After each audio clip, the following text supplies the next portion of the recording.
There's nothing like the look of a freshly washed, waxed car. And for that perfect finishing touch, you need to give your tires that hot, head-turning shine. I'm going to show you just how easy it is to achieve a great shine on your tires using Rust-Oleum Wipe New Blazing Wet Tire Shine.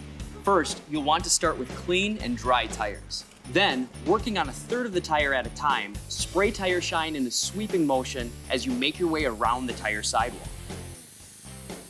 Once it's applied to all 4 tires, move the car forward a few feet and apply to the part of the tire that was on the ground.